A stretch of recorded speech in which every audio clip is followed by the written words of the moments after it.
Paraguay, the beauty of nature is captured in traditional patterns, patiently stitched with needle and thread to create large, intricate pieces of lace. Undoubtedly, this lace derives from the wheels and salmantine suns of ancient Spain. But in the richness of this tropical land, these shapes became perfectly formed solar discs, whose rays generously extended to embrace patterns that, like the earth itself, were pregnant with the native beauty of the region. These surroundings are now so securely trapped in its lacy threads that its Spanish origin has been lost in a cobweb, for that is the translation of Ñandutí, the name given this lace in Guarani, the native language of Paraguay. Just as the spider weaves to trap food, Ñandutí weaves into its fine mesh its own nourishment of flowers, leaves, insects, and fruit.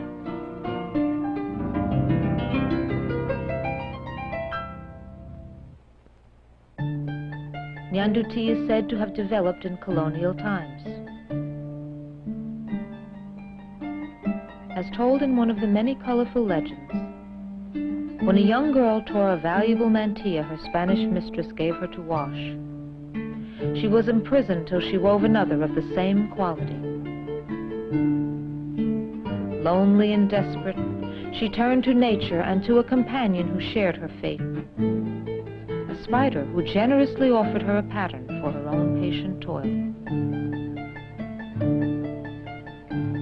The designs the girl wove in imitation of her teacher were laden with flowers like the white perfumed jasmine, whose shape, even today, is captured in the intricately twisted threads of Ñandutí.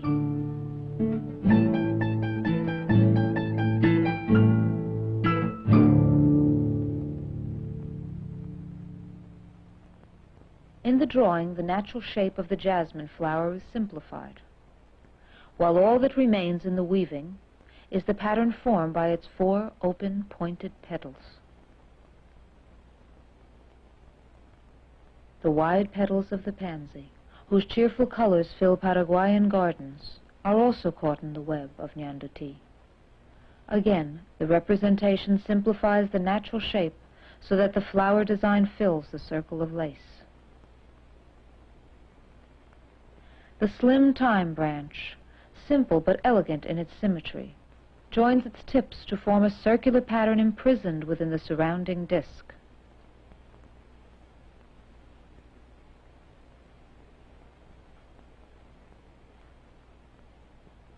And there is the coconut flower, whose intoxicating fragrance permeates the Christmas season. As if clinging to the tree, these flowers hang with their arms open to the sun, forming a wreath-like motif that is repeated about the circumference of the doily.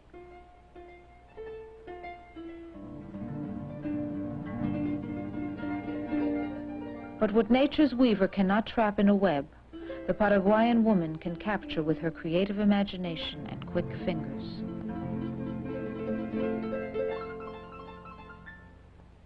Everyday events constantly appear within these circles of lace. And in most of the pieces, the setting sun forms a border around these small rural scenes, in the same way that sunrise and sunset frame life in the Paraguayan countryside.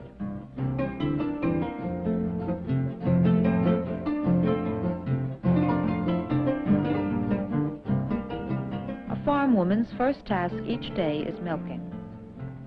This work is so monotonous that after a while, there's little for her to do but stare at the cow's hoof.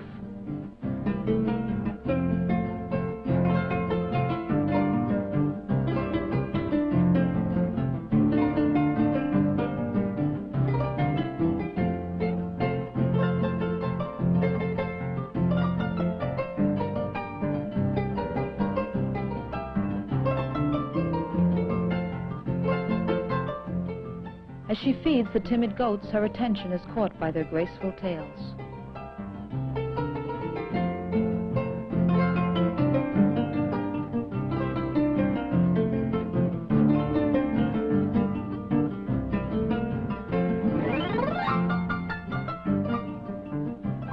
Inside her house, a parrot eagerly awaits her return.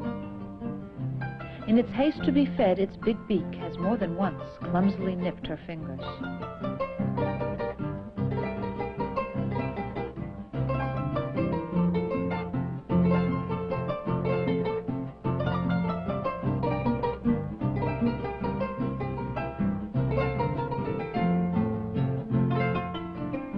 Later she heads for the oven, for her the source of life.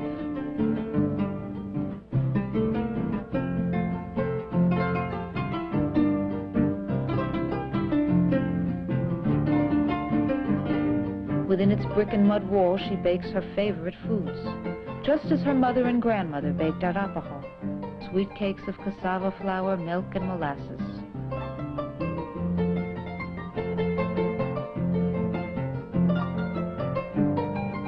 After many hours of cooking, the chipa, cakes made from tapioca and cheese, will be ready to be sold. Her basket, which she always carries balanced gracefully on her head, serves at the same time as purse, carry-all, and showcase for the products still warm from her oven. The chipa will be sold from door to door, or from one of the busier corners of her quiet town. As she sits in the back of the ox cart, she watches the monotonous succession of hoof prints that one after the other trail endlessly behind her.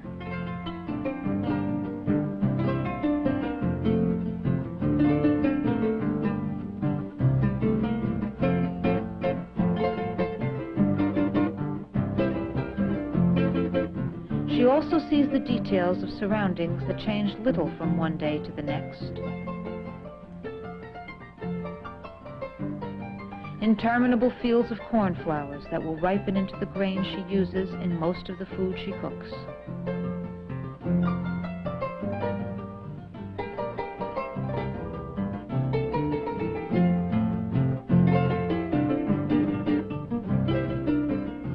An unending succession of takuru, red termite mounds that stand in sharp contrast to the surrounding vegetation.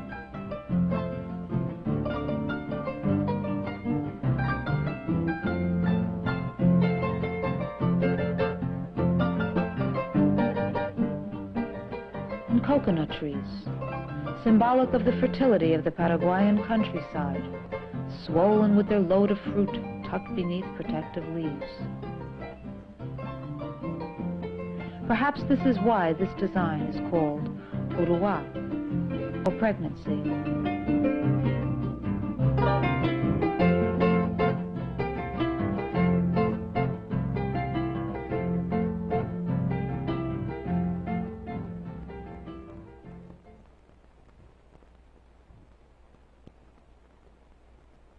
Just as the richness of this region has been revealed to the feminine imagination from generation to generation, so also has the art of lace-making passed from one generation to the next.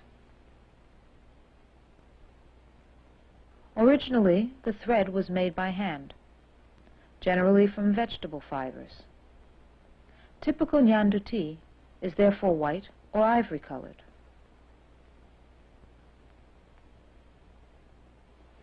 The making of Ñandutí is divided into 3 steps, each of which is named for the tool used in that step: pencil, needle, and scissors. First comes the pencil.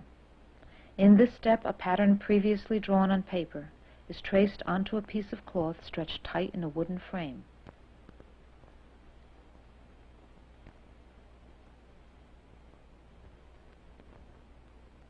The drawing is nothing more than a series of circles traced with the help of an inverted cup or glass. These circles can follow whatever pattern the lace maker wishes.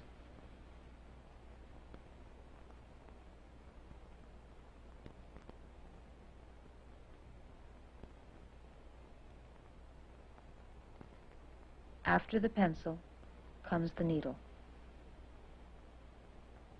This step begins by piercing the cloth at points on opposite sides of the circle.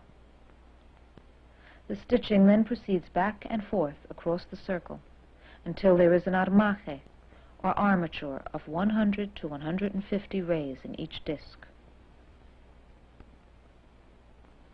From this point on, the needle no longer pierces the cloth. The decorative motifs within each circle are instead woven between the rays in combinations that follow the creative instincts of the weaver. Only 2 stitches are used in the construction of the design: el zurcido, or darning, and el filete, or hemming. Darning is used to make the innermost circle, at the point where the rays come together. It is also used to make the termite mound pattern and other similar designs.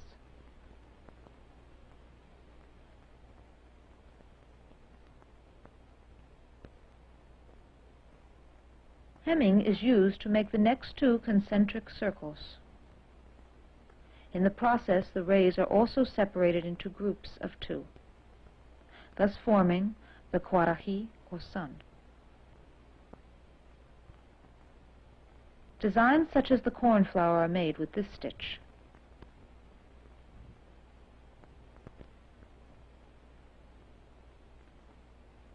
Outside of this central sun is where the designs are placed. The only exception is the jasmine and other flower designs in which the petals start at the very center.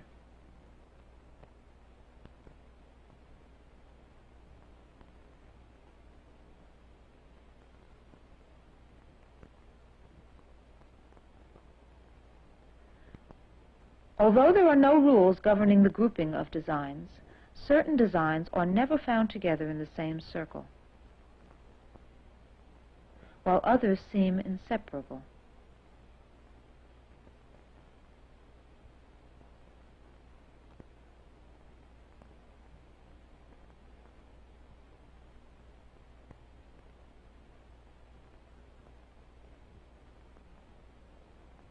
Nor are there rules governing color combinations. But generally, the central rays are of one color, while the designs are repeated in various colors.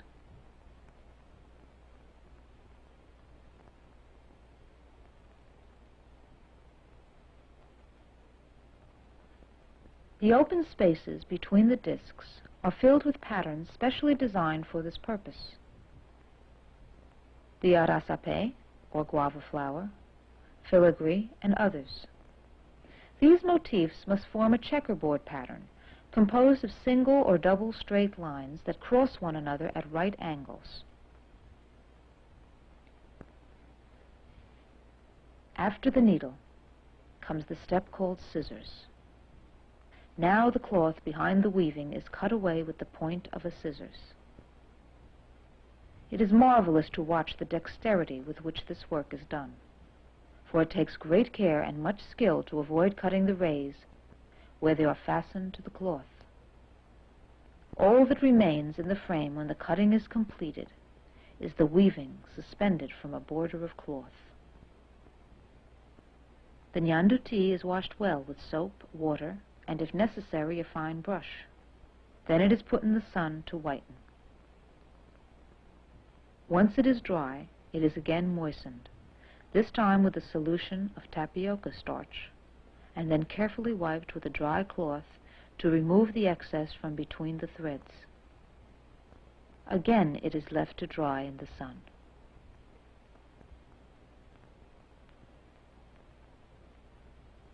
Finally, it is totally separated from its cloth backing. And that is how it will remain, delicate and neatly finished. Although Ñandutí descended from Spanish wheels and suns, like all hybrid children of this new world, its shape, the form of its weaving, its motifs, even its name have been assimilated. Now, even though a resemblance still exists, there is no question that it is a unique product of the Paraguayan countryside.